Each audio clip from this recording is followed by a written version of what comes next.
우리 다 같이 평안인사를 나누면서 하나님께 예배드리도록 하겠습니다. 하나님의 평강이 예배드리는 모든 분들에게 가득하시길 바랍니다.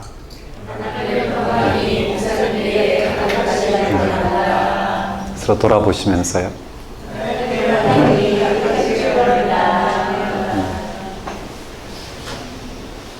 오늘은 사순절 6번째 주일인 고난주일입니다.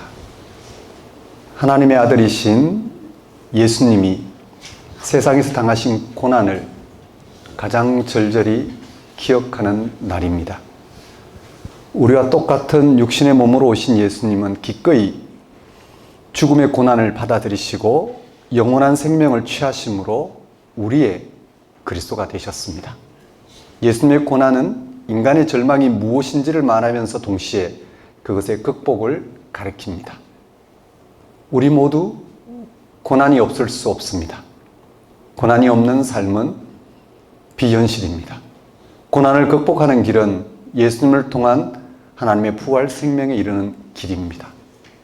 우리 기독교인들은 마지막 때 완성될 영원한 생명을 앞두고 있으나 그 이전의 시간을 살아내야 할 이 현실은 고난과 십자가입니다.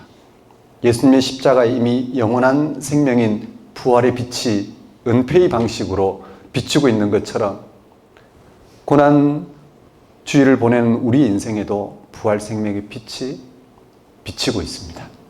이 사실을 알고 있는 기독교인들은 예수님의 운명에 자신의 운명을 맡기는 것으로 고난을 극복하고자 할 것입니다. 예수의 운명에 자신의 운명을 맡김으로 우리 죽음이 어떤 죽음인지를 헤아리고 그 죽음에서 벗어나게 할 유일한 분이신 하나님과 연결되어 하나님의 생명을 취하려 할 것입니다. 예배가 바로 그 시간입니다. 다 같이 사순절 6번째 주일 예배를 성부와 성자와 성령의 이름으로 드리겠습니다.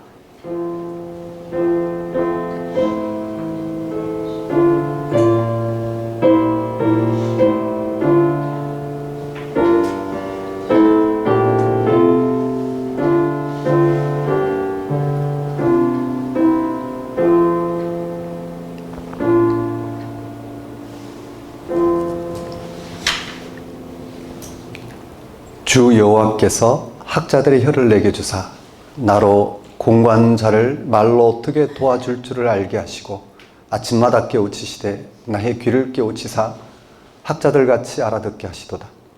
주 여호와께서 나의 귀를 여셨으므로 내가 거역하지도 아니하며 뒤로 물러가지도 아니하며 나를 때리는 자들에게 내 등을 맡기며 나의 수염을 뽑는 자들에게 나의 뺨을 맡기며 모욕과 침뱉음을 당하여도 내 얼굴을 가리지 아니하였느니라.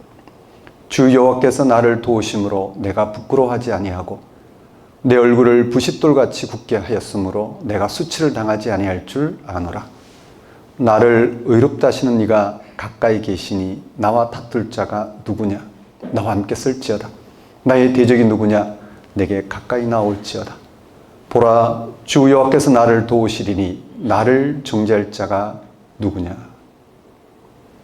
하나님이 예수님을 통하여 이 땅에 행하신 구원 통치를 우리의 귀를 여심으로 알아듣게 하신 하나님 아버지, 하나님께서는 예수님을 세상에 보내시어 사람이 감당해야 할 모든 고난을 당하게 하심으로 고난에서 건지시는 하나님의 고유한 능력을 생생한 현실로 나타내셔서 우리로 고난이 극복되는 삶을 살게 하신 하나님 아버지를 이 시간 찬양합니다. 이 세상에서 당하는 고난의 한가운데서도 두려움이 아닌 감사와 찬양을 부를 수 있는 구원의 능력을 경험하게 하신 하나님 아버지의 크신 은혜를 이 시간 고백합니다. 지금 우리가 무상하고 잠정적인 방식으로 살아가지만 영원한 생명의 주이신 하나님의 통치 안에서 우리를 위해 십자가를 지신 예수 그리스도의 사랑으로 우리보다 우리를 더 잘 아시는 성령의 위로를 통하여 참 생명의 기쁨을 누리고 그것이 완성되기를 소망하게 하신 하나님 아버지를 이 시간 경배합니다. 하나님 아버지, 예수님과 연합하여 예수님 안에서 드러난 하나님의 은혜를 헤아리고 그 은혜를 삶의 토대로 삼게 하소서. 한 주간 예수님 안에서 새롭게 시작한 삶을 알아보고 거기에 삶의 토대를 둔 성숙한 삶을 살게 하소서. 무엇보다 그런 삶이 완성될 순간을 기다리는 거룩한 소망으로 세상을 향한 고유한 소명을 감당하는 삶을 살게 하소서. 예수님의 이름으로 기도드립니다. 다 같이 경배의 찬송 19장 찬양 드리겠습니다.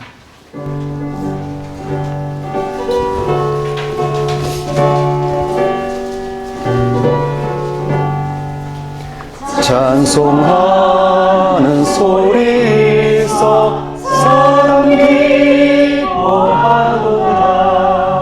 하늘 아버지의 이름 거룩하도다. 세상 사람 찬양하자. 거룩하신 하나님께 할렐루야 할렐루야 할렐루야 아멘. 하나님의 나라 완세 영원토록 있도다. 하나님의 영원 나라 거룩하도다. 사탄 보좌 계신 주님 세상 주관하시도다. 할렐루야 할렐루야 할렐루야 아멘. 하나님의 크신 섭리 그 뜻대로 되도다. 우리 아버지의 뜻은 거룩하도다. 주여 속히 임하셔서 기쁜 날을 주옵소서. 할렐루야 할렐루야 할렐루야 아멘.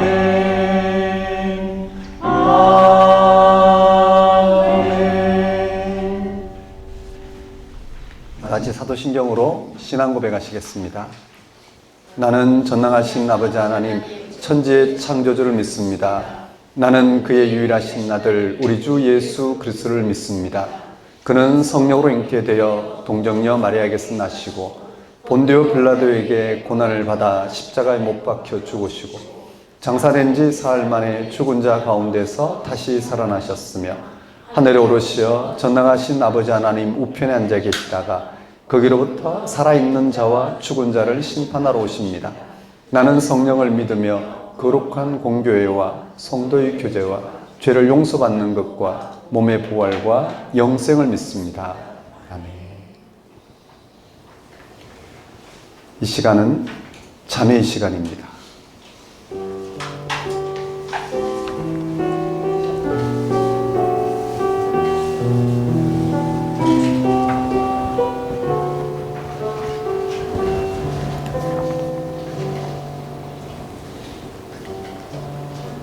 구약의 선지자들이나 신약의 예수 그리스도는 모두 하나님만 섬기라고 외쳤습니다. 왜냐하면 그럴 때만 인간의 고난이, 죽음이, 절망이 극복되기 때문입니다. 당시 사람들은 이 외침에 어떻게 반응했을까요? 구약의 이스라엘이 주변국으로부터 큰 어려움을 당하고 있을 때 유대의 여러 선지자들은 유대 왕과 백성들을 향하여 잔깨 부리지 말고 하나님의 말씀에 순종하라고, 하나님을 찾으라고 외쳤습니다. 유다 왕과 백성들은 선지자들의 말에 귀를 기울이지 않았습니다. 기울일 수가 없었습니다. 선지자들의 말은 어려움을 헤쳐가는 데 별로 도움이 되지 않는다고 생각했기 때문입니다. 그래서 당시 유대 왕과 백성들은 선지자들이 이런 말에 귀를 기울이지 않았습니다. 더 정확하게 말하면 선지자의 말이 무슨 뜻인지 이해하지도 못했습니다. 자신들은 안식일을 지키고 여러 종교의식을 행하고 있기 때문에 하나님을 잘 섬긴다고 생각한 것입니다. 하나님만 섬기라는 선지자들의 말은 그런 것을 가리키는 게 아닙니다. 지금 벌어지고 있는 현안에 휩쓸리지 않고 하나님의 통치에 영혼의 무게를 두라는 것입니다. 지금 바벨론에게 평화사절단을 보낼 것인가, 이집트에게 원군을 청할 것인가 하는 문제에만 머리를 쓰지 말고 하나님이 역사를 어떻게 통치하시는지에 관해 관심을 두라는 것입니다. 그래서 선지자들은 출애굽과 가나안 정복 이야기를 반복했습니다. 하나님이 그런 일을 행하셨다는 사실에 마음을 두라는 의미였습니다. 그게 안 되면 어쩔 수 없이 혼합주의에, 즉 하나님도 섬기고 재물도 더불어 섬기는 우상 숭배에 빠질 수밖에 없습니다. 당시 유대왕과 백성들은 그 당시 제국들이 제공하는 화려한 삶의 마음을 빼앗겨 그것을 초월하는 하나님의 말씀에 마음이 갈 리가 없었습니다. 그들이 볼 때 선지자들은 오히려 쓸데없고 공허한 말만 하는 사람들이었습니다. 자기들이 듣기에 불편한 말만 골라서 했기 때문입니다. 이런 사람이 옆에 있으면 자신들이 숨기고 싶었던 불편한 진실이 드러납니다. 그들은 선지자가 없어져 주었으면 했습니다. 선지자는 감옥에 갇히기도 했고 급기야 살해 위협을 겪기도 했습니다. 이런 식으로 죽은 선지자들이 유다 역사에 한둘이 아닙니다. 이런 일들은 지금 또 반복됩니다. 사람들은 제 살기에 바빠서 이런 일에 관심을 두지도 못합니다. 선지자가 당한 고난이 애처롭긴 하지만 그게 오늘 나와 무슨 상관이 있느냐라고 생각하는 사람들이 있을 것입니다. 사실 고난 문제는 생각하기 귀찮은 소재입니다. 그런 문제를 거론하면 뭔가 마음이 불편해집니다. 구약의 욥기를 읽기 불편해하는 것도 여기에 있습니다. 하나님을 성실하게 믿는 사람들에게 닥친 고난과 불행을 어떻게 받아들여야 할지 난감하기 그지없습니다. 현대인들은 고난과 불행을 아예 입 밖에 내기도 싫어합니다. 고난과는 아무 관계가 없는 것처럼 살아갑니다. 그런 일을 당한 이들은 무슨 잘못을 했거나 운이 없었겠지 생각하고 자신이 그런 일을 당하지 않는 것으로 안도할 뿐입니다. 그러나 잊지 마십시오. 이런 선지자들의 고난이 있었기에 역사가 조금씩이나마 앞으로 나아갈 수 있었습니다. 이런 고난의 역사에 마음을 두는 사람이 늘어날수록 역사는 좀 더 고난에서 건진받는 구원에 관심을 두게 될 것입니다. 거꾸로 그런 사람들이 줄어들수록 세상과 역사는 동물의 왕국처럼 세속적인 힘이 지배하는 세상으로 변하게 될 것입니다. 우리가 고난 문제에 마음을 둬야 할 가장 결정적인 이유는 고난의 극치인 십자가 처형을 당하신 일을 그리스도로 믿는다는 데 있습니다. 초기독교인들은 예수의 고난을 세상 죄를 지고 가는 하나님의 어린 양이라고 했고, 사도행전에서는 이사야 말씀을 인용하여 도살자에게로 가는 양과 같이 끌려갔다고 했습니다. 십자가 처형보다 더 비참한 운명은 없습니다. 그러나 예수님에게 일어난 이 비극적인 사건으로 인해서 인간의 죄와 죽음이 극복되었습니다. 우리가 이렇게 믿는 근거는 고난의 극치에 떨어졌던 예수 그리스도를 하나님께서 부활 생명으로 이끌어내셨다는 데 있습니다. 하나님의 고유한 능력으로 참 생명 사건으로 이끌어내셨다는 데 있습니다. 사랑하는 성도 여러분, 고난과 버림받음과 십자가가 바로 구원의 단초라는 사실을 기독교 신앙이 말하고 있는 구원의 핵심이자 신비입니다. 이런 신앙으로 살고 있으니 여러분은 주변에 고난당하는 이들을 힘닿는 데까지, 주변에 고난당하는 이들에게 힘닿는 데까지 복음을 전하십시오.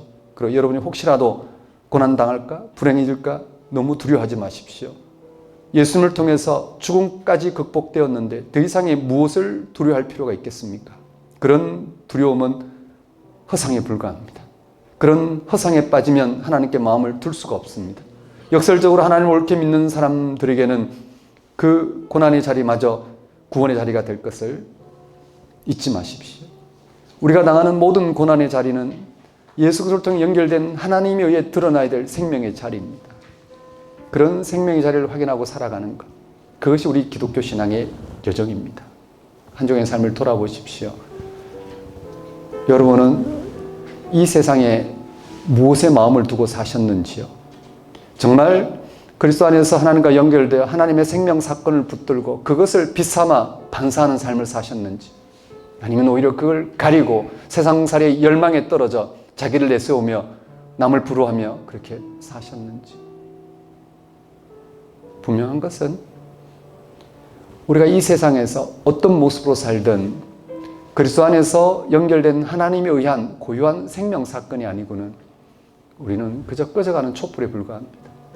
그저 죽음과 함께 해체될 수밖에 없는 그 무엇에 해당할 뿐입니다. 이 시간 다시 한번 그리스도를 통해서 하나님과 연결되어 하나님의 생명 사건을 빛삼아 우리의 세상에 그 빛이 임하는 삶을 알아보고 받아들이고 드러내며 소망하며 살아갈 수 있도록 회개와 간구를 드리도록 하십시다.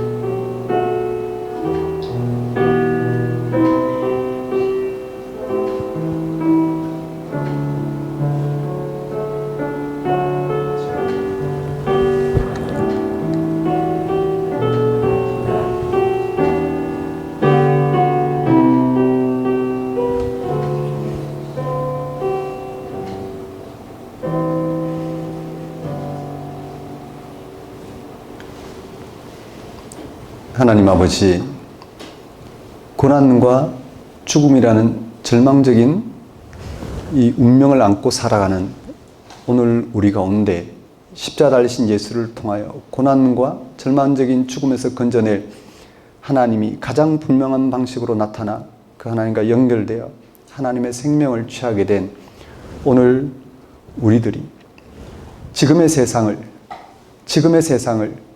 하나님의 생명의 빛을 드러내며 밝히며 또 하나님의 생명이 온전히 나타나기를 소망하는 가운데 살아갈 수 있도록 인도하여 주옵소서.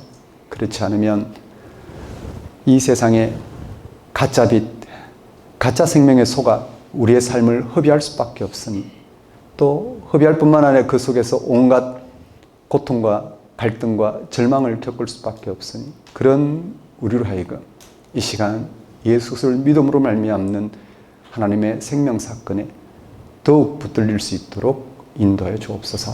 예수 이름으로 기도드립니다. 다 같이 영광송 4장 찬양 드리겠습니다.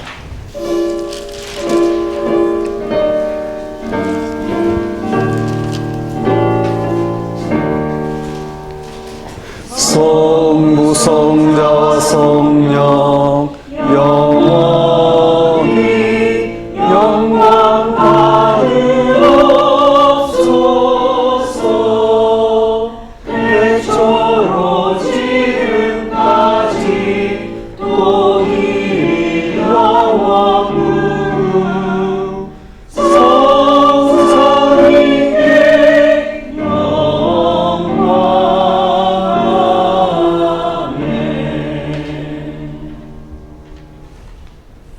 이 시간은 봉헌 시간입니다. 봉헌 찬송 76장 찬양 드리면서 준비한 예물 하나님께 봉헌하도록 하겠습니다.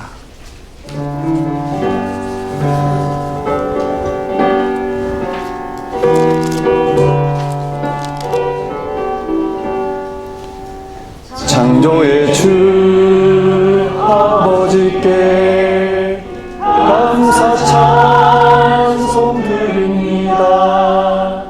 부름받은 자녀들이 주의 전에 함께 모여 찬송하고 기도하며 몸과 마음 모두어서 주께 예배 드리오니 아버지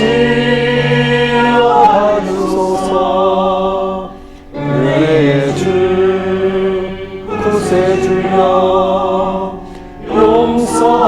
용서하여 주옵소서. 허물 많은 죄인들이 주님 앞에 회개하니 거듭나게 해주시고 말씀으로 성장하여 서로 사랑하여 하나 되게 하옵소서.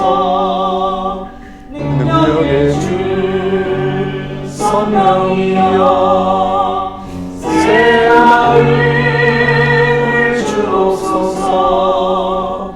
구원받은 성도들이 주의 성령 충만하여 풍부하신 주의 복을 땅끝까지 전하여 하늘나라 세우도록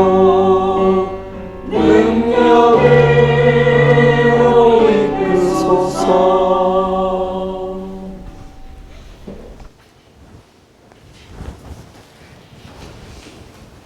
세상의 완성자이신 하나님, 믿음 안에서 한 형제 자매가 된 우리 모두 기쁨과 평화의 마음으로 예배를 드립니다. 하나님은 독생자를 세상에 보내시어 우리의 구원을 위하여 십자가 죽음을 당하게 하셨으며 죽은 자들부터 살리시어 영원한 생명으로 옮기셨습니다. 이 사실이야말로 하나님이 행하신 구원의 참된 능력이며 신비입니다. 우리가 이 사실을 믿고 일치하여 하나님께서 행하신 놀라운 구원의 복음을 세상에 증언하며 살아갈 수 있게 하셨습니다. 온갖 어려움과 위협과 불안과 유혹에도 불구하고 그것이 바로 예수님을 통해서 죄와 죽음에서 해방된 사람들이 마땅히 기쁨으로 가야 될 길임을 알게 하셨습니다. 이런 길을 흔들리지 않고 걸어갈 수 있도록 우리에게 복음을 통하여 구원의 신비에 생생하게 참여하게 하시니, 그래서 고난의 현실을 기쁨으로 감당할 수 있게 하시니 우리가 어찌 하나님께 감사 영광을 돌리지 않을 수 있겠습니까? 하나님 아버지, 이러한 하나님의 다스림 가운데 살아가게 하신 하나님의 은혜를 이 시간 고백합니다. 우리의 모든 필요를 채우신 하나님께 감사 영광을 돌리는 것은 우리의 마땅히 행할 바이며, 또한 지극한 기쁨을 열고 하나님 앞에 들고 나온 우리의 예물과 헌신을 받아주소서. 우리로 생명의 주 앞에, 그 신비 앞에, 그 약속과 미래 앞에 다만 순종하는 삶을 살게 하소서. 예수님 이름으로 기도드립니다. 교회 소식을 전하는 시간입니다. 작은 교회 여러분, 안녕하십니까? 현재 우리는 작은 교회로 살아가고 있습니다. 작은 교회는 그야말로 예수 그리스도에게 일어난 사건 앞에 모든 걸 내려놓고 거기에 일치하여 거기로부터 임하고 있는 하나님의 구원 생명을 받아들이고자 하는 신앙인들을 가리킵니다. 형식이 아니라 본질을 붙들므로써 모든 형식이 가리키고 있는 실질적인 구원 사건에 일치하고자 뛰어든 신앙인들을 가리킵니다. 그래서 우리는 한 주에 한 번씩 진지하게 말씀 공부합니다. 그리고 말씀 공부한 대로 그 하나님을 알아보고 하나님께 우리의 모든 것을, 우리의 미래를 맡기는 이런 예배를 드리고 있습니다. 여러분에게 정말 진지한 신앙인으로 살아갈 수 있는 그런 신앙 여정이 작은 교회로서 이루어졌으면 좋겠습니다. 2025년 작은 교회 소개 및 사역입니다. 주보를 보시면 공부 일정이 나와 있습니다. 약 한 20주 정도 진행될 것 같은데요. 올해 4월, 5월, 6월, 7월, 8월, 9월, 10월, 11월까지 아마 진행되지 않을까 생각합니다. 오늘부터 시작됩니다. 오늘 2025년 4월 13일입니다. 오늘 주일 저녁 8시부터 고린도전서 공부를 시작으로 이제 막을 올렸습니다. 함께 하신 여러분들에게 성경이 증언하고 있는 세계, 성경은 어떤 한 세계를 증언하고 있죠. 성경은 성경 자체를 증언하지 않습니다. 성경은 성경 그 자체의 말에 매이게 하지 않습니다. 성경은 이미 예수를 통해서 현실이 되었고, 그리고 사도들이 경험한, 그리고 우리도 계속해서 경험해야 할 그 사건을 증언하고 있습니다. 그래서 성경 공부를 통해서 영이신 하나님이 그리스도를 통해서 우리에게 역사하셔서 그 그리스도가, 십자가 달신 그리스도가 오늘 우리에게 현재하는 이런 사건으로서 그런 성경의 증언을 여러분이 알아보고 거기에 일치하여 성경이 증언하고 있는 세계를 여러분의 생명으로 신뢰하는 그런 역사를 맛보는 여정이 되었으면 합니다. 네, 작은 교회 예배 안내 주보 참고해 주시면 되겠습니다. 우리 다음 주는 셋째 주입니다. 노원구 근영백화점 5층에서 드립니다. 그리고 그 다음 주 넷째 주는 가평 산속 작은 교회에서 예배를 드립니다. 자세한 주소나 그 일정은 다음 주에 소개하도록 하겠습니다. 2025년 작은 교회 함께하는 다음 세대 신앙 탐구 6번째 시즌입니다. 주기도를 통한 하나님 나라 여행과 또 주기도를 통한 기도에 대해서 다루도록 하겠습니다.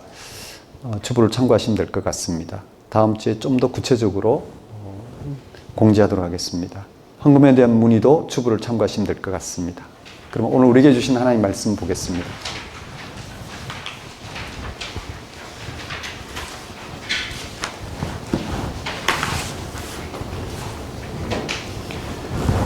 오늘 우리에게 주신 하나님 말씀은 마태복음 26장 57절에서 58절과 27장 1절, 2절 또 11절에서 26절 말씀인데, 우리 본문으로 오늘 읽을 내용은 27장 1절, 2절과 11절에서 26절까지 말씀입니다.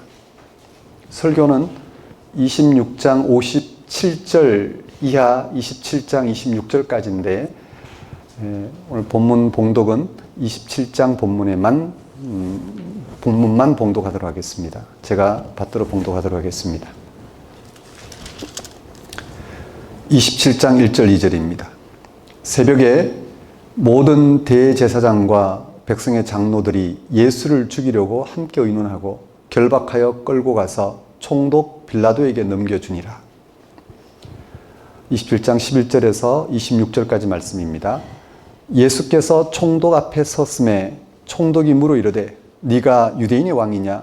예수께서 대답하시되 네 말이 옳도다 하시고 대제사장들과 장로들에게 고발을 당하되 아무 대답도 아니하시는지라. 이에 빌라도가 이르되 그들이 너를 쳐서 얼마나 많은 것으로 증언하는지 듣지 못하느냐 하되 한마디도 대답하지 아니하시니 총독이 크게 놀라워하더라.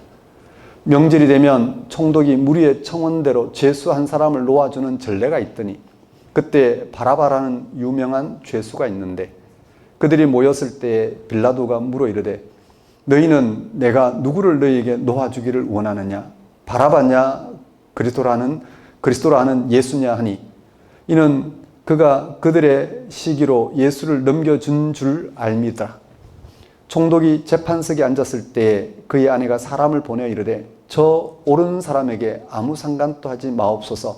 오늘 꿈에 내가 그 사람으로 인하여 애를 많이 태웠나이다 하더라. 대제사장들과 장로들이 무리를 권하여 바라바를 달라 하게 하고 예수를 죽이고자 하게 하였더니 총독이 대답하여 이르되 둘 중에 누구를 너에게 놓아주기를 원하느냐? 이르되 바라바로소이다. 빌라도가 이르되 그러면 그리스도라 하는 예수를 내가 어떻게 하랴? 그들이 다 이르되 십자가에 못 박혀야 하겠나이다. 빌라도가 이르되 어찌미냐? 무슨 악한 일을 하였느냐? 그들이 더욱 소리 질러 이르되 십자가에 못 박혀야 하겠나이다 하는지라. 빌라도가 아무 성과도 없이 도리어 밀란이 나려는 것을 보고 물을 가져다가 무리 앞에서 손을 씻으며 이르되 이 사람의 피에 대하여 나는 무죄하니 너희가 당하라. 백성이 다 대답하여 이르되 그 피를 우리와 우리 자손에게 돌릴지어다 하거늘 이에 바라바는 그들에게 놓아주고 예수는 채찍질하고 십자가에 못 박히게 넘겨주니라. 하나님 아버지, 이 시간 선포되는 말씀을 통하여 삼위일체 하나님의 구원의 신비가 얼마나 놀라운지, 삼위일체 하나님의 구원의 신비가 얼마나 놀라운 사랑으로 우리에게 임하였는지를 깨닫고 그게 일체하여 살아갈 수 있도록 인도하여 주옵소서. 예수님 이름으로 기도드립니다. 오늘 설교 본문은 마태복음 26장 57절에서 68절 말씀과 또 27장 1절, 2절 또 11절에서 26절까지 말씀입니다. 제목은 예수님에게 내려진 십자가 선고입니다. 오늘 설교 본문은 예수님의 십자가 처형 선고에 관한 이야기입니다. 그 내용은 두 가지 이야기로 구성되어 있습니다. 먼저 본문 26장 57절에서 68절에 유대교 대표기관인 공회에 의해서 종교 재판 당하신 예수님의 이야기입니다. 그 다음은 유대교 공회에 의해 고발된 예수님이 빌라도에게 신문당하는 과정에서 백성들이 바라바를 유월절 특사로 살리고 예수를 십자가에 못 박게 압력을 행사하였고 결국 빌라도가 예수에게 십자가 선고를 내리는 이야기입니다. 바로 27장 1절 2절과 11절에서 26절 말씀입니다. 이러한 예수님의 십자가 처형에는 이를 공모한 세 집단이 등장합니다. 하나는 종교 집단이고 다른 하나는 정치 집단이고 마지막은 이 두 집단에 이용당하는 백성들입니다. 대제사장, 서기관, 장로들로 구성된 유대교를 대표하는 공회의원들은 종교적 편견으로 그리스도를, 메시아를 십자가에 달았습니다. 정치 집단을 대표하는 빌라도 총독은 정치적 이득에 마음에 기울여져서 정의를 실현하지 못했습니다.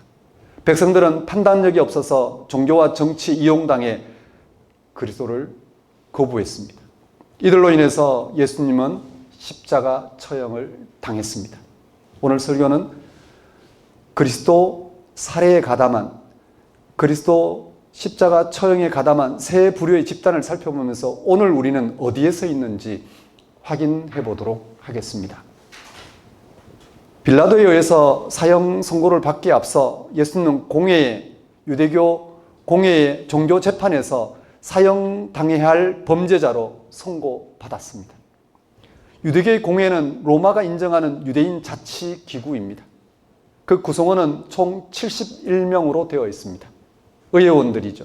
제사장들, 장로들, 서기관들로 구성되어 있습니다. 공회에서 판결한 예수님의 죄는 신성모독죄였습니다.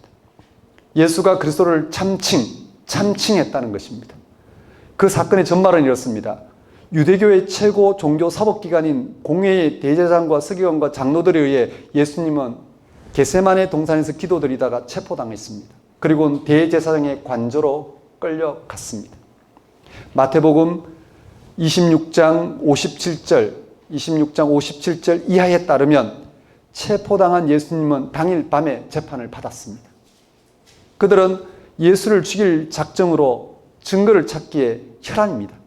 본문을 보십시오. 26장 59절을 보면 대제사장들과 온 공회가 예수를 죽이려고 그를 칠 거짓 증거를 찾으매 대제사장들과 온 공회는 예수를 죽이려는 목적을 이미 갖고 있었습니다.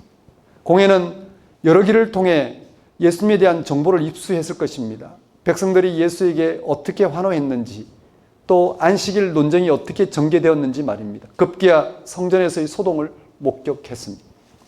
그들이 볼 때 예수님은 분명 신성모독자였습니다. 그래서 그들은 지금 종교 재판으로 그것을 확정하고자 한 것입니다.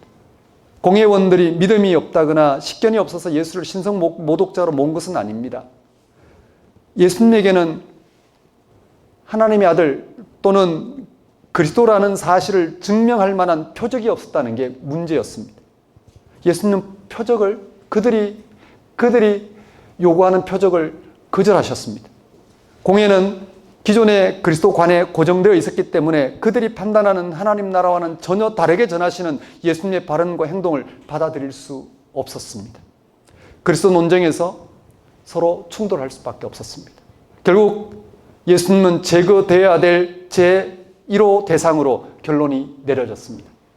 이제 그들에게 필요한 것은 제거에 합당한 증거를 찾는 것뿐입니다. 그러나 대제사장과 공회는 예수님에게서 증거를 찾지 못했습니다. 물론 그들의 사주를 받았거나 그들과 같은 입장인 거짓 증인들이 많았습니다. 그러나 그들의 증언이 서로 일치하지 못해서 법적 효력이 없는 것들이었습니다. 마가복음에서는 그들의 증언이 일치하지 않았다고 명시적으로 언급합니다. 그들의 증언이 일치하지 않았다는 것은 그들은 자신들이 직접 본 사건을 말한 게 아니라 전해들은 소문을 부풀려서 말한 것이고, 이런 소문은 실체와는 다른 방식으로 전개되어 각자가 말하고 있는 것뿐이었습니다. 그런 거짓 증언 중 하나가 예수님이 성전을 헐고 사흘 만에 다시 지을 수 있다고 말했다는 것입니다. 본문 26장 61절을 보십시오. 이르되 이 사람의 말이 내가 하나님의 성전을 헐고 사흘 동안에 지을 수 있다 하더라 하니, 예수님은 실제 성전을 허물라고 한 것이 아니라 자기의 운명에 대해, 성전에 빗대서 자기의 운명에 대해서 말한 것입니다. 거짓 증언하러 나온 이 사람도 예수님의 말씀을 정확하게 이해하지 못하고 대제사장이 듣기 원하는 말을 전했을 뿐입니다. 거짓으로 증언하던 사람들의 말이 다 끝났습니다. 그들의 증언에 대해 예수님은 침묵하십니다. 이제 대제사장이 집정났습니다. 예수님의 침묵이 예수님을 고발하는 증거에 대하여 긍정하는 것이냐의 질문을 던집니다. 본문 26장 62절을 보십시오. 62절입니다. 26장. 아무 대답도 없느냐? 이 사람들이 너를 치는 증거가 어떠하냐? 예수님이 침묵을 지킨 이유는 긴 설명이 필요 없습니다. 가장 간단한 이유는 그들의 증언이 거짓말이기 때문입니다. 거짓말에 대해 일일이 시시비비를 따진다는 건 그때는 무의미한 일이었습니다. 따져봐야 상대방이 인정하지도 않습니다. 악은 그렇게 합리적이지 않습니다. 자신들의 처음 고집을 꺾지 않습니다. 예수님이 계속해서 침묵을 지키자 대제사장은 직접 신문합니다. 26장 63절입니다. 네가 하나님의 아들 그리스도인지 우리에게 말하라. 직접적인 증거를 잡고자 질문을 던진 겁니다. 하나님의 아들이냐 그리스도냐 하는 질문입니다. 대답에 따라 예수님의 유무죄가 결정됩니다. 대제사장의 질문에 예수님은 다음과 같이 대답하십니다. 26장 64절입니다. 예수께서 이르시되 네가 말하였느니라. 네가 말하였느니라. 그러나 내가 너희에게 이르노니 이후에 인자가 권능의 우편에 앉아있는 것과 하늘 구름을 타고 오는 것을 너희가 보리라 하시니. 예수님의 답변은 두 가지입니다. 먼저 예수님은 64절 앞부분에서 네가 말하였느니라 라고 말씀하셨습니다. 이것만 보면 예수님은 자신을 대제사장이 말한 하나님의 아들 그리스도로 인정한 것처럼 보입니다. 그런데 대제사장이나 당시 사람들이 생각하는 대제사장이나 당시 사람들이 그리고 있는 그런 하나님의 아들 그리스도는 아니라는 것입니다. 그들은 무력을 사용해서 유대민족을 이방민족으로부터 구원할 자로서의 그리스도를 염두에 두고 있었습니다. 그러나 예수님은 자신을 통해 도래하는 하나님 나라에 근거하여 그렇다고 대답하신 것뿐입니다. 이어서 예수님은 자신에게 임하고 있는 하나님 나라가 무엇인지를 해명합니다. 자신에게 임하고 있는 하나님 나라에 근거하여 그것에 근거하여 자신이 하나님 아들이요 그리스도 되신 사건을 사람들이 알아보고 인정하도록 하나님 나라가 무엇인지 해명합니다. 두 번째 답변에 해당됩니다. 64절 뒷부분입니다. 인자가 권능이 우편에 앉아 있는 것과 하늘 구름을 타고 오는 것을 너희가 보리라. 예수님은 먼저 정치적이고 민족적인 구출자로서의 오해 소지가 있는 그리스도를 인자라는 말로 바꾸어 말씀하십니다. 인자는 구약에서 마지막 때 지금의 세상을 전적으로 새롭게 할 하나님 나라를 온전히 실현시키기로 오실 그리스도에 대한 다른 말입니다. 예수님은 자신이 그리스도인 것은 사실이지만 정치적으로 유대인들을 로마와 같은 이방 나라들로부터 해방을 가져올 구출자는 아니라고 하신 것입니다. 그렇게 폭력을 사용하는 그런 그리스도가 아니라는 것입니다. 대신에 지금의 세상을 전적으로 새롭게 완성할 하나님 나라를 실현하러 오실 인자라고 말씀하신 것입니다. 보십시오. 두 가지 표현.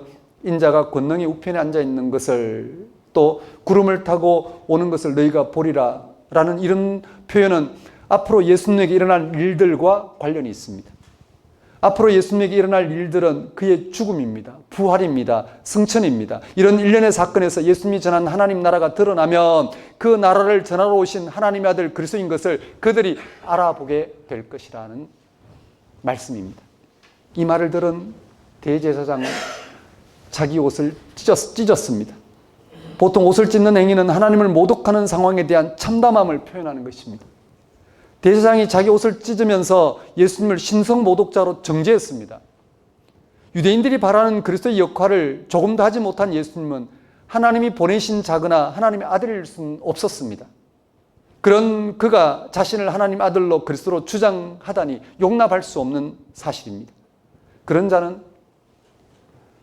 유대인들이 보기에는, 유대교 지도자들이 보기에는 사형을 당해야만 합니다. 그래서 예수님을 신문하던 대제사장이 다른 공회원들의 생각을 묻자 그들은 일제히 그는 사형에 해당한다고 결론을 내렸습니다.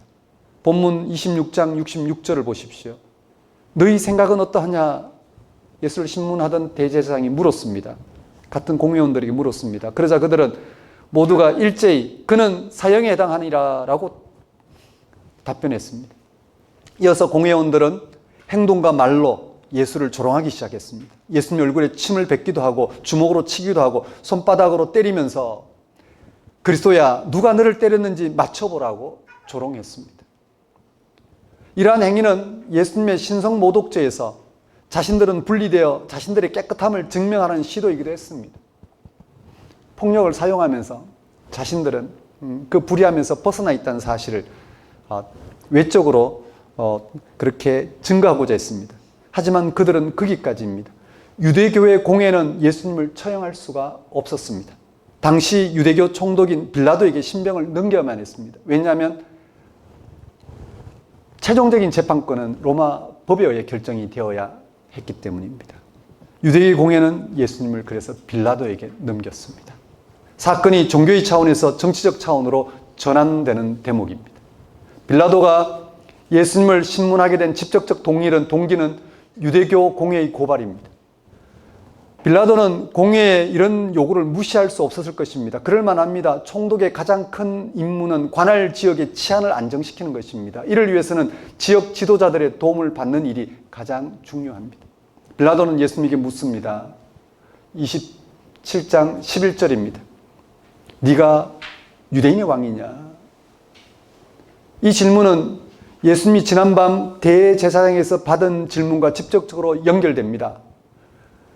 유대교 종교 지도자인 대제사장은 예수님에게 네가 하나님 아들 그리스도인지 우리에게 말하라라고 26장 63절에서 물었습니다. 신문했습니다.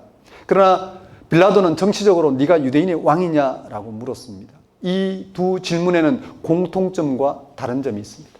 공통점은 양쪽 모두 예수님을 각각의 분야에서 최고 경쟁 대상으로 물었던 것입니다. 빌라도의 질문은 예수님이 자칭 그리스도로 로마 제국과 무력 투쟁을 전개한 인물이냐는 초점에 맞춰집니다. 실제로 네가 무력을 사용해서 백성들을 선동하여 로마 제국에 도전했느냐라는 말씀입니다. 주후 70년에 끝난 유대 전쟁 이전 몇십 년 동안 이런 일들은 흔했습니다. 빌라도로서는 그것이 가장 위태로운 일이었습니다. 밀란이 나는 게 가장 위태롭습니다. 빌라도가 스스로 예수님을 그렇게 판단한 것 같지는 않습니다. 유대교 공회의 고발장에 나온 이야기, 유대교 공회의 고발장에 나온 그런 이야기들을 빌라도도 이미 총독이었기 때문에 다양한 정보 기관을 통해서 이미 그는 전해 들었을 것입니다. 빌라도의 질문에 예수님은 예상 밖의 대답을 하셨습니다. 대제사장이 신문에 대답한 것과 같은 맥락입니다. 네 말이 옳도다. 이건 긍정도 부정도 아닙니다. 빌라도가 무슨 뜻으로 질문했는가에 따라서 그 의미가 달라집니다. 빌라도가 실제로 그렇게 믿고 물었다면 그렇게 빌라도가 실제로 무력을 사용해서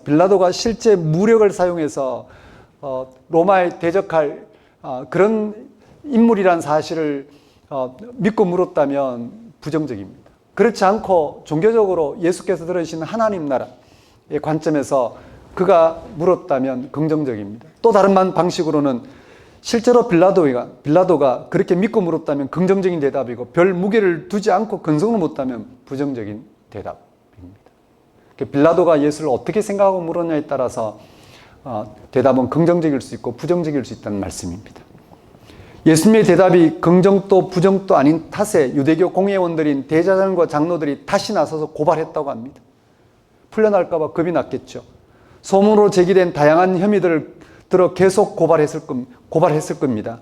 예수님이 사회를 혼란하게 만든 범죄자로 보이기 위해서 다양한 예수님의 행위와 말들을 부풀려서 부정적으로 표현했을 겁니다. 빌라도는 예수님에게 말합니다. 27장 13절입니다. 그들이 너를 쳐서 얼마나 많은 것으로 증언하는지 너는 듣지 못하느냐?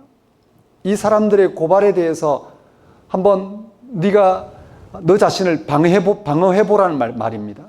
빌라도의 입장은 지금 매우 난처해 보입니다. 유대 지역의 치안에 대한 총책임을 맡고 있는 사람이니 유대교 공회의 고발을 나몰라라 할 수 없습니다. 그렇다고 해서 실정법에 의해서만 권한을 행사해야 될 총독의 입장에서 죄 없는 사람을 무턱대고 죽일 수는 없습니다. 예수가 반로마 무력 투쟁을 사주한 유대인의 왕이라는 제목에는 객관적인 증거가 하나도 없습니다. 단지 유대교 공회의 고발만 있었을 뿐입니다. 그러나 예수님은 아무 말씀도 하지 않으셨습니다. 침묵하셨습니다. 27장 14절입니다. 한마디도 대답하지 아니하시니 총독이 크게 놀라워하더라. 유대교 공회의 고발과 빌라도의 신문도 예수님의 침묵을 해지할 수 없었습니다. 이 침묵은 예수님이 십자가 위에서 엘리 엘리 라마 사박다니 하고 비명을 지를 때까지 이 침묵은 계속됩니다. 마침 예루살렘 백성들이 유월절 특사를 요구하게 되었습니다. 우리나라에서도 특별한 날에 대통령이 특별 사면을 내리는 것 같습니다. 빌라도는 이 기회를 이용해서 예수님의 문제를 해결해 볼 생각으로 백성들에게 이렇게 묻습니다. 27장 17절입니다. 너희는 내가 누구를 너희에게 놓아주기를 원하느냐? 바라바냐? 그리스도라는 예수냐? 바라바는 유대 민족을 위해 정치적으로 투쟁하던 인물이었던 것 같습니다. 무력 투쟁했던 인물 말입니다. 그래서 예루살렘 백성들은 바라바를 특별 사면 대상으로 요구하였고 빌라도도 그렇게 내정하였던 것 같습니다. 지금 빌라도 앞에 예수님이 서기 전까지 말입니다.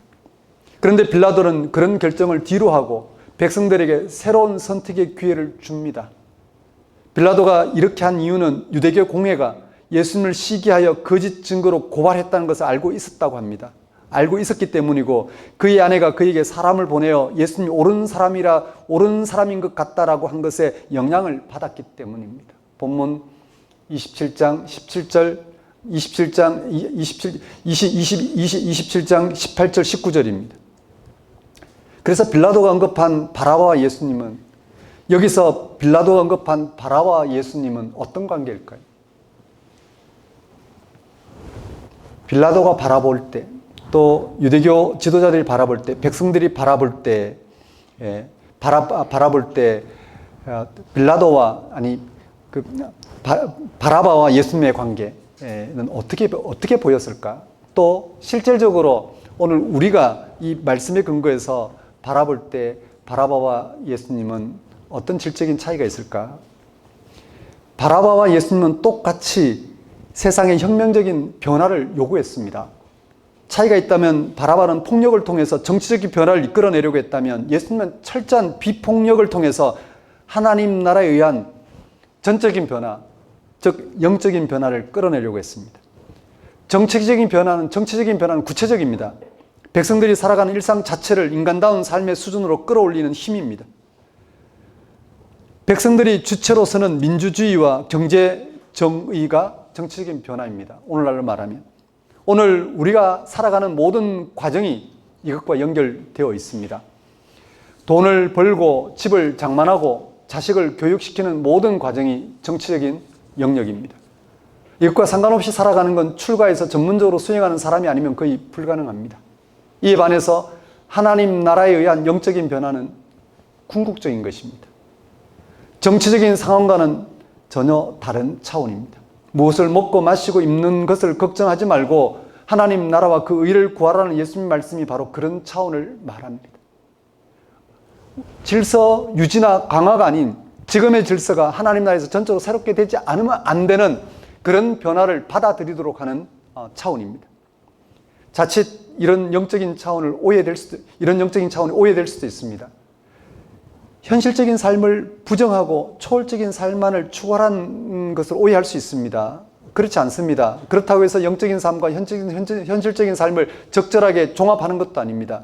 영적인 변화는 지금의 세상을 질적으로 새롭게 규정하는 생명의 능력으로서 하나님 나라가 실현되는 사건입니다. 거기에서만 온 인류가 참 구원을 얻기 때문입니다. 하지만 당시 사람들에게는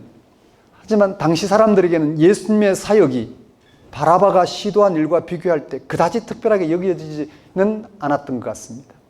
예수님의 사역, 하나님 나라를 드러냄으로써 지금의 세상을 전적으로 새롭게 하고자 하는 예수님의 그런 사역이 무력을 통해서 지금 현재의 질서를 재편하고자 하는 바라바의 그런 일들과 비교했을 때 특별히 현실적으로 다가오지 않았던 것 같습니다. 빌라도가 예수님에게 호의적인 태도를 보이죠. 대제사장들이 다시 총독과 백성들 중간에 끼어듭니다. 마태복음 기자는 이를 분명하게 지적합니다. 본문 27장 20절 보십시오. 그들이 백성들을 충동하여 호의적인 태도를 보이는 예수님이 호의적인 태도를 보이는 이 빌라도의 태도를 바꾸려고 합니다. 27장 20절입니다. 대제사장들과 장로들이 무리를 권하여 바라바를 달라하게 하고 예수를 죽이자 하게 하였더니 선동한 것이죠. 대제사장들이 그렇다고 해서 무조건 비인간적인 사람이라고 보면 곤란합니다. 그들이 모렴치한 사람들로 행동한 이유는 그들이 처한 상황 때문입니다. 그들은 성전과 제사 전통을 고수해야만 했습니다. 그것을 부정하는 예수를 용납하기 힘들었습니다. 왜냐하면 그렇게 되면 자신들의 설 자리가 없어지기 때문입니다. 사람들은 흔히 자기 입장에서 세계를 판단하기 때문에 그런 그들의 행동을 우리는 탓할 수는 없습니다. 어찌되었든 대제사장들은 자신들의 전통과 기독권을 유지하기 위해서 주로 정치인들이 하는 방식대로 군중을 선동하는 일도 마지 않았다고 합니다. 빌라도는 백성들에게 다시 묻습니다. 27장 21절 앞부분입니다. 27장 21절 앞부분입니다. 백성들에게 다시 묻죠. 둘 중에 누구를 너희에게 놓아주기를 원하느냐? 그러자 백성들은 바라바를 놓아달라고 합니다. 빌라도는 또 다시 묻습니다. 27장 22절입니다.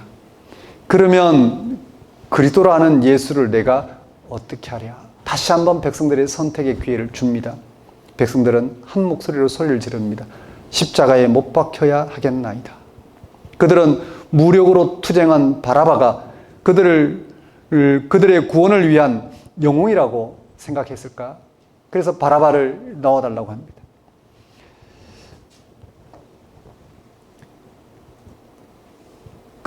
빌라도는 백성들에게 또다시 묻습니다. 23절에. 어찌 믿냐? 무슨 악한 일을 하였느냐? 그리스도라는 예수가 무슨 악한 일을 하였느냐? 빌라도는 백성들이 십자가에 못 박으러 가는 예수가 무슨 잘못이 있는가 하고 물은 것입니다. 이에 백성들은 더욱 큰 소리를 지르기 시작합니다. 십자가에 못 박혀야 하겠나이다. 백성들은 한편으로는 로마로부터 자기 민족의 구원을 위해서 무력 투쟁한 바라바를 놓아달라고 하면서 다른 한편으로는 대제사장들이 예수를 죽이고자 제거하고자 제기한 수많은 문제, 예수에 대한 공격, 거기에 이 백성들은 쇠뇌됐거나 노라나 선택의 여지는 하나밖에 없었습니다. 바라바를 놓아달라. 예수를 십자가에 못 박으라. 예수님은 십자가에 못 박혀야 된다는 소리를 그들은 아무 거침없이 질렀습니다. 상황이 이 지경에 이르자 빌라도는 예수를 죽이지 않을 수 없다는 사실을 간파했을 것입니다. 분명히 그는 예수님을 신문하는 과정에서 그가 무지하다는 것을 확인했고 자기 아내가 사람을 보내 옳은 사람이라고 확인해 주었는데도 예수를 죽일 결단을 내리려고 했습니다. 무엇보다 죄 없는 예수를 죽이기에 앞서 자신의 결백을 주장하는 손을 씻는 행위와 자신의 판결에 자기는 책임이 없고 유대인들에게 있다고 하면서까지 그는 예수를 죽이려고 했습니다. 그가 예수님에게 사형 선고를 하지 않을 수 없는 이유는 만일 예수를 풀어주면 밀란이 나서 자신의 정치적 입지에 큰 타격을 입힐 것을 알았기 때문입니다. 24절 앞부분에서 빌라도가 도리어 밀란이 나려는 것을 보고 예수를 사형 선고한 빌라도의 입장을 이렇게 전해주고 있습니다. 결국 빌라도는 예수님에게 십자가 선고를 내립니다. 본문 마지막입니다. 26절입니다. 이에 바라바는 그들에게 놓아주고 예수는 채찍질하고 십자가에 못 박히게 넘겨주니라. 결국 예수님에게는 십자가 처형이 선고되었습니다. 그 뒤로 예수님의 십자가 처형은 로마법에 따라 기계적으로 진행됩니다. 십자가에 처형당하기 전에 채찍으로 태형을 맞아야만 합니다. 가죽으로 만든 끈 끝에 납덩이가 달려있는 이 채찍에 맞으면 살점이 묻어난다고 합니다. 태형은 단순히 죄인에게 고통을 가하려는 것만이 아니라 십자가 처형을 견딜 수 있게 하는 사전 효과이기도 합니다. 채찍에 맞으면 정신이 혼미해집니다. 그런 상태에서 십자가 고통을 끝까지 그런 상태라야만이 십자가 고통을 끝까지 견딜 수 있기 때문입니다. 이렇게 바라바는 풀려나고 예수는 형장으로 끌려가게 되었습니다. 이게 인류 역사의 진면목입니다. 여기까지가 복음서가 전하는 예수님의 공생의 마지막에 일어난 재판의 전말입니다. 여기서 다시 한번 질문해 보십시다. 빌라도는 왜 예수님에게 십자가형을 선고한 것일까? 표면적으로만 본다면 유대교의 최고 법정인 공회의 고발과 백성의 요구를 물리칠 수 없었다는 게 대답입니다. 우리가 살펴본 것처럼.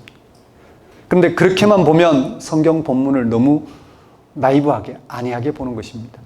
당시의 총독은 로마의 지방 장관으로서 로마의 이념에 철저한 사람이었습니다. 유대교 공회와 예루살렘 백성의 압박이 아무리 강했다 해도 그것이 로마 이념을, 즉 팍스 로마나 로마의 평화를, 로마의 안녕을 넘어설 수 없었습니다. 빌라도는 예수님이 로마 체제를 위태롭게 할 인물로 판단했다는 게 가장 정확한 대답일 것입니다.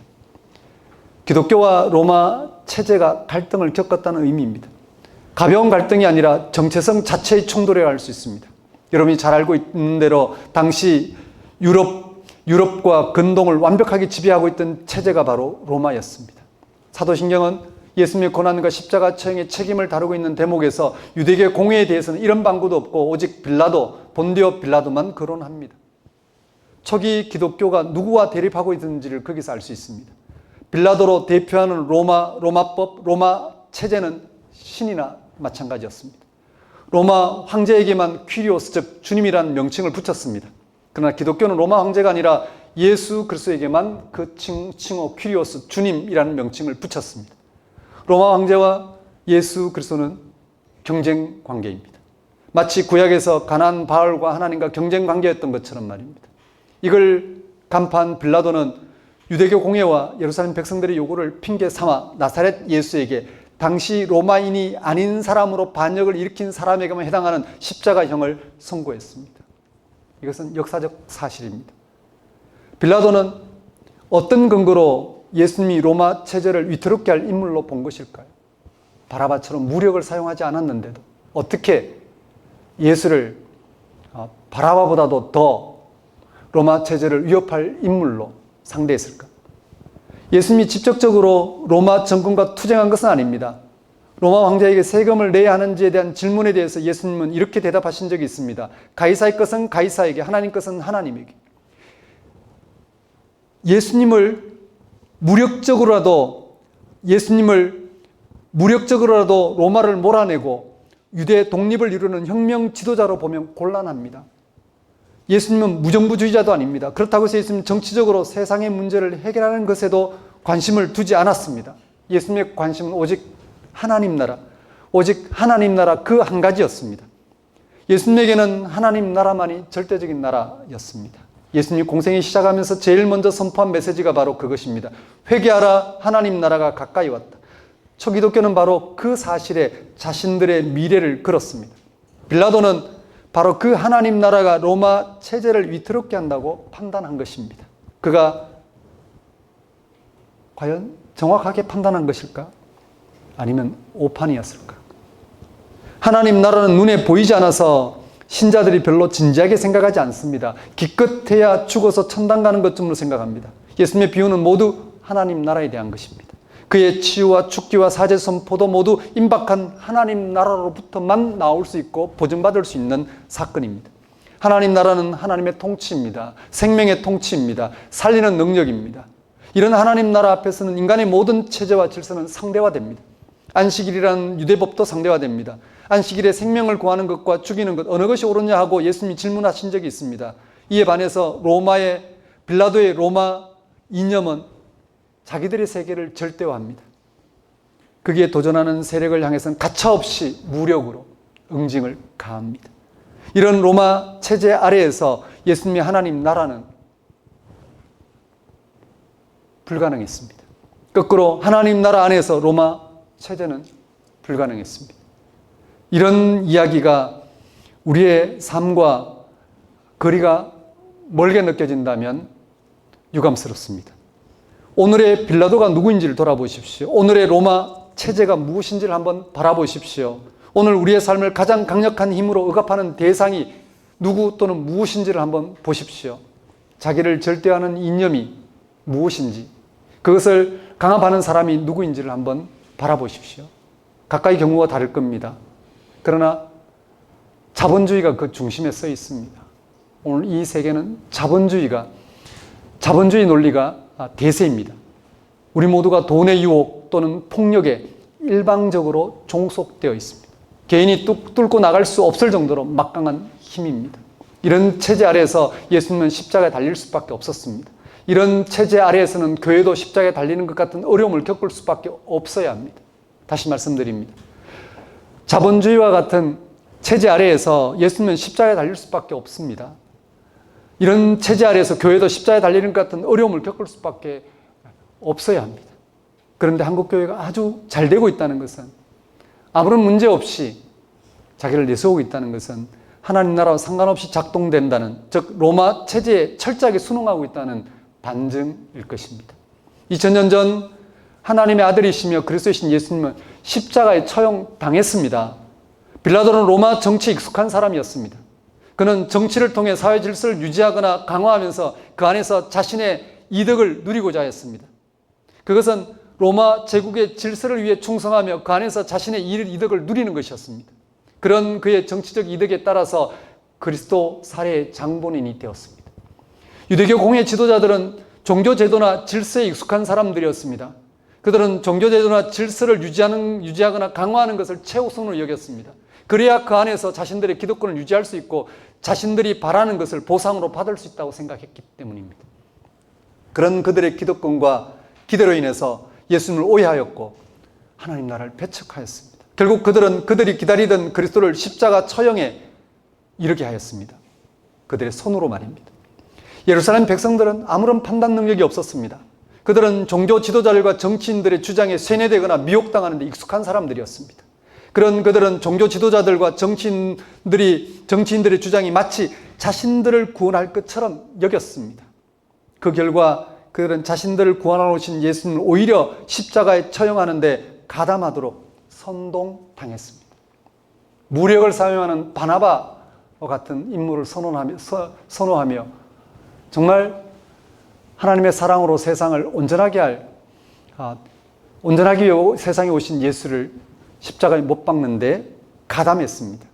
이런 일들이 지금 우리 주변에서도 얼마나 흔하게 일어나는지 일일이 설명할 필요는 없을 것입니다. 심지어 폭력을 사용하면서도 자신이 메시아인 것처럼, 자신이 세상을 구원할 자인 것처럼 내세우는 이들도 있습니다. 예수님의 십자가 처형에는 유대교 지도자들과 백성들 그리고 로마 제국이 모두 연루되어 있습니다. 그들은 인류 전체를 대표합니다. 예수님을 십자가에 못 박았다는 말은 곧 하나님을 십자가에 못 박았다는 뜻입니다. 하나님 살해자가 곧 인간이란 말입니다. 우리 모두는 예수님을 십자가에 못 박은 종교적, 정치적, 대중적 음모에 연루되어 있습니다. 아니, 그런 음모에 연루된 방식으로 우리는 무언가를 주장하며 살아갑니다. 결과적으로 예수님의 십자가 처형은 인류 구원의 유일한 길이 되었습니다. 그러나 그걸 획책한 이들은 그리스도 살해자들입니다. 우리는 그걸 구분해야 합니다. 하나님은 인간의 악도 선으로 이끄신다는 사실과 인간의 악은 어디까지나 인간 자신의 책임이라는 사실이 그것입니다. 그렇다면 이제 우리는 어떻게 해야 할까요? 우리가 언제까지 하나님을 십자가에 못 박는 인간적인 음모에 연루되어 살아가야 할까요? 우리는 언제까지 종교적이고 정치적이고 대중적인 음모에 연루되어 하나님 나라를 거절하고 예수님을 오해하고 하나님을 십자가에 못 박는 삶을 살아가야 할까요? 무지하여, 그것을 알아보지 못할 만큼 무지하여 그런 일들을 반복적으로 용납하면서 가담하면서 소리 지르면서 요구하면서 그렇게 살아가야 할까요? 끔찍한 일이지 않겠습니까? 사랑하는 성도 여러분, 하나님 나라를 가져오신 하나님의 아들 그리스도를 십자가에 못 박는 인류의 죄악의 역사를 해치고 하나님께서 구원의 길을 내셨습니다. 그 길이 곧 예수 그리스도입니다. 예수님의 십자가에 죽으면서 세상을 질적으로 새롭게 하는 하나님 나라가 임했습니다. 그것은 세상의 정치와도 인간의 종교 질서나 제도와도 대중들의 요구와도 다릅니다. 이런 것들은 지금의 세상에 이런 것들은 즉 정치 세상의 정치나 인간 종교 질서 제도나 대중들의 요구는 요구는 지금의 세상에 안주하는 것들입니다. 지금의 세상을 강화하는 것들입니다. 지금의 세상 안에서 자신들의 기득권을 누리는 그 무엇입니다. 그러나 하나님 나라는 그렇지 않습니다. 지금의 세상을 전적으로 새롭게 변화하는 능력입니다. 생명 충만하게 하는 능력입니다. 사랑으로 역사하는 능력입니다. 그 안에는 폭력도 불의함도 죽음도 소외도 없습니다. 오직 생명 충만함 가운데 서로 사랑하는 삶만이 있습니다. 나의 생명이 그의 생명이 되는 이 놀라운 사건을 내가 먼저 알아보고 내 모든 삶을 다해 그에게도 내가 알아본 이 생명을 그도 알아보고 충만하게 하기를 바라는 오직 사랑의 삶만이 펼쳐집니다. 예수 그리스도의 십자가 죽음을 통한 하나님의 구원을 여러분 한번 바라보십시오. 거기서만 인간 집단의 기득권 때문에 하나님을 십자가에 못 박는 우리의 죄악에서 벗어날 수 있습니다. 이 한 주 고난 주간 예수님의 죽음을 바라보십시오. 예수님의 십자가의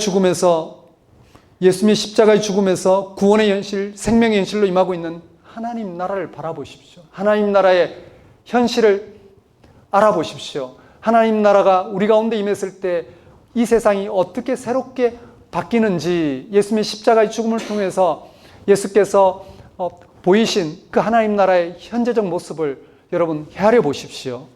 하나님 나라의 궁극적인 변화를 여러분 받아들이십시오. 그래서 하나님을 십자가에 못 박은 세상살이에서 한번 벗어나 보십시오. 그러면 지금의 세상이 얼마나 모순인지, 지금의 세상이 얼마나 불의한지, 지금의 세상이 얼마나 어리석은지, 하나님을 십자가에 못 박을 만큼 그렇게 얼마나 폭력적인지를 알게 될 것입니다. 그리고 거기서 벗어나서 십자가 달신 그리스도 안에서 사랑으로 역사하시는 하나님, 사랑의 행위로서, 오직 사랑의 행위로서 모든 일의 생명 사건으로서 생명을 부어주시는 하나님의 사랑의 행위, 그 사랑의 행위로 임하는 생명을 여러분은 알아보고 그것을 나의 생명, 우리 모두의 생명으로 취하게 될 것입니다. 거기서 여러분의 삶은 정말 생명 충만한 삶, 정말 여러분이 바랄 만한 그런 삶을 바라게 될 것입니다. 그런 한 주가 되셨으면 좋겠습니다. 기도하겠습니다. 하나님 아버지, 예수님에게 내려진 십자가 선고 사건을 통해서 우리의 폭력성을 보게 됩니다. 우리가 하나님을 십자가에 못 박는다는 사실, 하나님을 이 세상에서 살해한다는 사실, 그만큼이나 우리는 무지할 뿐만 아니라 폭력적이라는 사실, 그 대가가 불의한 삶이자 절망적인 죽음이라는 사실, 이것을 뚫어보고 거기서 벗어나 오직 하나님과 연결되어 하나님의 생명 사건을 우리의 생명으로 또 온 세상의 생명으로 받아들일 수 있도록 예수님의 십자가의 사건을 깊이 묵상할 수 있도록, 예수님의 십자가의 사건을 깊이 헤아릴 수 있도록, 예수님의 십자가의 사건에 오늘 우리의 모든 관심을 둘 수 있도록 인도하여 주옵소서. 예수님 이름으로 기도드립니다. 다 같이 일어나셔서 결단의 찬송 149장 찬양드리겠습니다.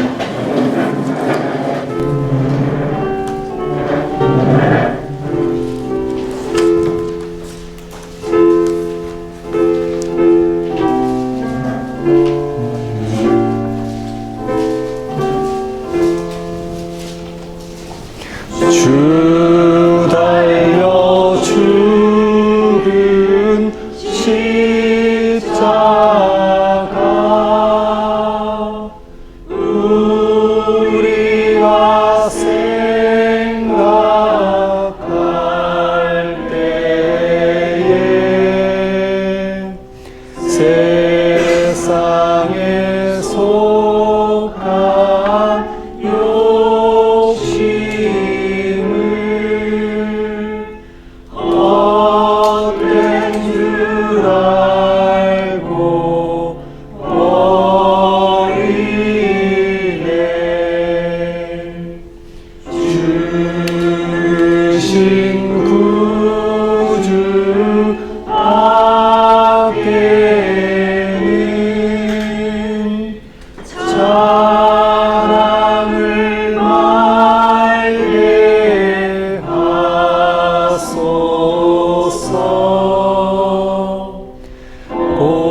이제는 우리 주 예수 그리스도의 은혜와 하나님의 무한하신 사랑과 성령님의 교통하심이, 예수님의 십자가의 죽음에서 구원의 현실, 생명의 현실로 임하고 있는 하나님 나라를 바라봄으로 하나님 나라의 궁극적인 변화에 참여하여 하나님을 십자가에 못 박는 어리석은 삶에서 벗어나 죄 용서와 생명 충만한 삶을 다함없이 살아가고자 결단한 주의 백성 위에 영원히 함께 하시기를 축원합니다.